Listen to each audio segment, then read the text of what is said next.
नमस्कार जोहार। ये इलाका आप देख रहे हैं, देख के आपके दिल दहला देने वाला मामला है। जी हाँ, वीडियो आप देखिए, आपको बताते हैं कैसे धनबाद बोकारो में बीसीसीएल सीसीएल एनसीएल जो कंपनी है राज्य के बाहर भी कैसे बनती है, कैसे बैठती है। यहाँ भी कोल माइंस, इस जमीन के अंदर जो ये मिट्टी है, इस मिट्टी में अभी देखिए धान का बुआई नहीं हुआ है। 2-3 साल पहले मतलब कि जमीन का खरीदारी कर दिया गया है, धान का बुआई नहीं हो रहा है। क्यों? क्योंकि यहाँ पर कोल माइंस द्वारा जमीन की खरीदारी कर ली गई है। क्यों? क्योंकि यहाँ कोयला है, यहाँ अरबों अरब पैसा है।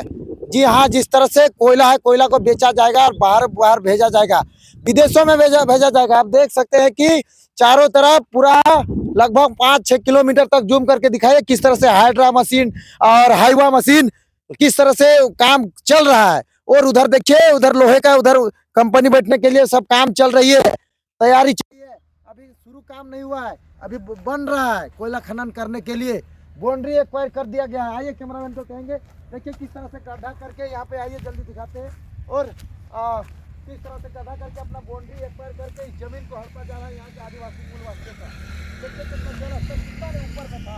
आइए कैमरामैन जल्दी आइए, तो दिखाते हैं कि किस तरह पानी, देखिए कितना ऊपर में पानी है। यहाँ पे जेसीबी द्वारा जिस तरह से हाइड्रा द्वारा खोड़ा गया है, देखिए कितना ऊपर में पानी है। आप सोचिए कि यहाँ पर बाउंड्री वाल करके यहाँ कोलवरी जो कोयला है कोल माइन से यहाँ लगाया जाएगा और इस क्षेत्र के लोगों को विस्थापित कर दिया गया। औने पौने दामों में जबरदस्ती ग्राम सभा करके जबरदस्ती यहाँ के लोगों को लाखों को रुपया औने पौने दामों में छोटा मोटा नौकरी देके यहाँ से उन लोगों को विस्थापित करके भगाया जा रहा है। और यहाँ से अरबों पैसा बड़े बड़े कंपनी माफिया कमाएंगे। इसमें से मैं बता दूं, विधायक, सांसद, मुख्यमंत्री, प्रधानमंत्री, केंद्रीय मंत्री, राज्य के मंत्री, सबको जाता है फंडिंग। जी हाँ, मैं आपको बताना चाहूँगा, सबको जाता है कमीशन। इसीलिए आवाज़ नहीं उठाते हैं, ग्राम सभा करते हैं, जिला प्रशासन दबाव डालता है, डीसी दबाव डालता है। ये पूरे राज्य के नहीं, पूरे देश में इस तरह का मामला होता है। और आदिवासी मूलवासी झारखंड के ये हमेशा आंदोलन करते रहते हैं कि इस तरह का जल जंगल जमीन बचा रहे। आप देख रहे हैं पहाड़ों के बीच में किस तरह से यहाँ पे खेतिहर जमीन में धान और गेहूँ बोने वाले ज़मीन में हाईवा चलने लगा है। मिट्टी को कोड़ा जा रहा है ताकि मिट्टी को हटाया जाए यहाँ से और अंदर से कोयला निकाला जाए। हमारे साथ घूमते घूमते जेबी केसेस, जो जयराम महतो का पार्टी है, जल जंगल ज़मीन का बात करता है और कंपनियों को हटाने की बात करता है, मुआवजा का बात करता है, नियोजन नीति का बात करता है। कंपनियों में जिस तरह से झारखंडियों को कुछ नहीं मिला, कंपनी लगते गई झारखंड में, उद्योग होता गया लेकिन कुछ नहीं हुआ।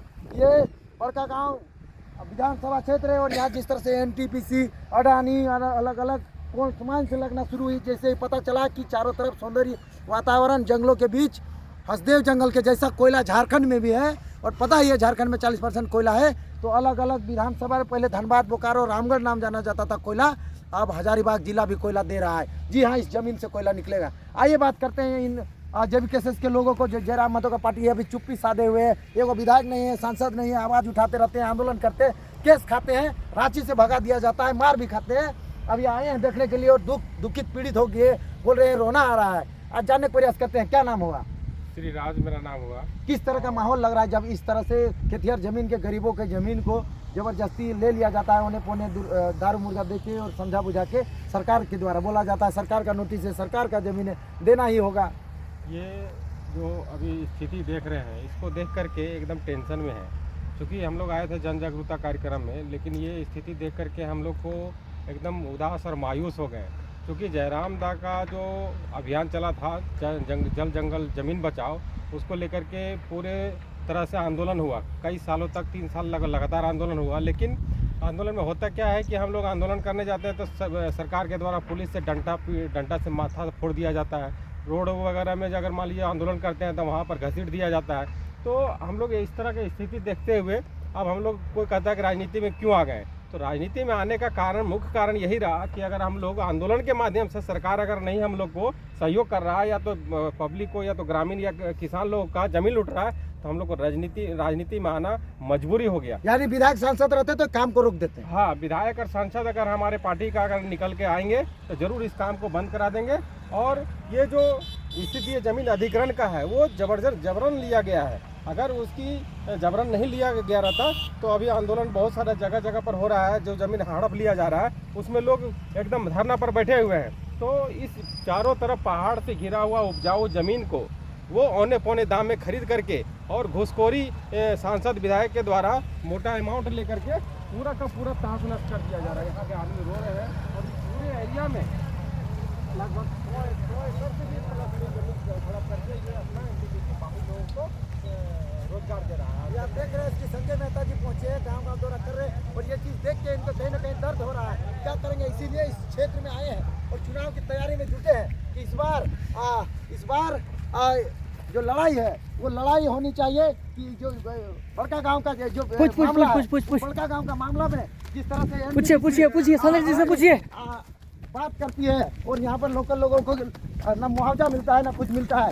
इसको लेकर गांव गांव दौरा कर रहे हैं कि इसकी लड़ाई हम लड़ेंगे और इसी का मुआवजा को लेकर बातचीत करते हैं और जानने का प्रयास करते हैं क्या दर्द लग रहा है कि जिस तरह से आदिवासियों मूलवासियों को औने पौने दानों में जमीन बेच दिया जाता है। बड़का गाँव का विस्थापन का मामला है, संजय मेहता यहाँ का भावी सांसद है, क्या ऐसा लग रहा है ये माहौल देख रहे हैं आपको? देखिए, मैंने पूरा बड़का गांव का भ्रमण किया, पूरा किरडारी का भ्रमण किया और पतरातू का भी भ्रमण किया। पतरातू में जो वहाँ पर प्लांट बन रहा है, जो एनटीपीसी बना रही है, और यहाँ पर पूरे बड़का गांव के इलाके में चाहे चट्टी बरियातू हो, चाहे पकड़ी बरवाडी कोल परियोजना हो, और चाहे ये जो आप देख रहे हैं सामने बीजीआर कंपनी, इन तमाम कंपनियों ने प्रोजेक्ट तो जरूर लगाया, लेकिन जो R&R की पॉलिसी है, पुनर्वास की जो नीति है, वो पूरे बड़का गांव के क्षेत्र के अंदर कहीं पालन नहीं हुई है। और सबसे बड़े शर्म की बात है कि इस इलाके के सांसद ने इन बिंदुओं को लेकर देश के सबसे बड़े लोकतंत्र के मंदिर में, संसद भवन में, अपने 10 साल के कार्यकाल में एक भी सवाल नहीं उठाया है।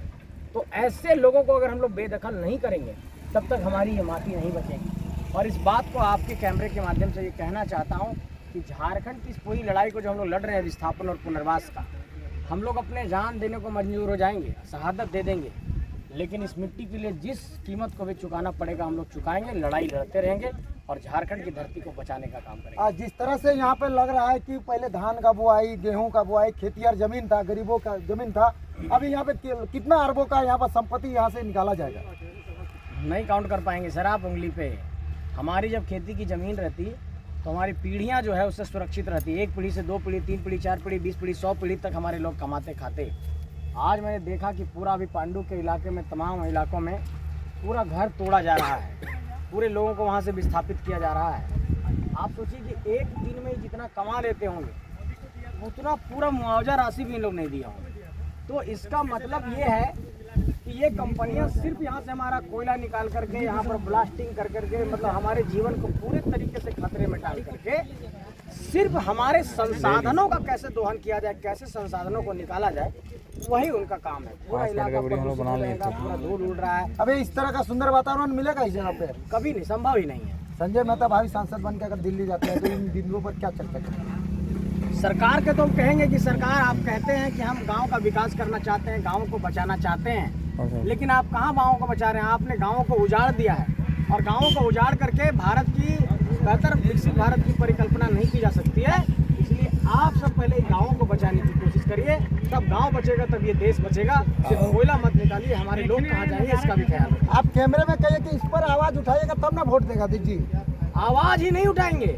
देश के सदन के अंदर आवाज उठाना तो ठीक है, लेकिन जिस मोर्चे पर, जहां पर भी जिससे लड़ना पड़ेगा लड़ेंगे, क्योंकि ये लड़ाई बहुत बड़ी है। क्योंकि आवाज जब आप उठाने जाएंगे तो सदन के अंदर आपने आवाज उठाया, लेकिन इलेक्टोरल बॉन्ड से ये लोग जाकर के वहाँ दिल्ली में पैसा दे रहे हैं। आपको माल मिला है कि नहीं? यहाँ से जो काम चल रहा है चुनाव लड़ने के लिए, कोई भाजपा को मिलता है, कांग्रेस को मिलता है, अन्य पार्टियों को मिलता है, कहाँ से आपका भी फंडिंग में पार्टियां दे रही है? मिला है, दिखा रहे हैं। अक्षत मिला है और 20 रुपया मिला है। और ये अक्षत और 20 करोड़ के बुनियाद पर जो लोग 20 करोड़ का थैली पकड़ रहे हैं दिल्ली में, उन लोगों को परास्त करेंगे। ये आपके चैनल के माध्यम से। ये कोयले की कमाई नहीं चाहिए आपको, जल जंगल जमीन मिट्टी की कमाई चाहिए, किसानी खेती नहीं। हमको अपना पलाश का फूल प्यारा है, अपना सखुआ का पत्ता प्यारा है, अपना सखुआ का दतवन प्यारा है, हमको वही चाहिए।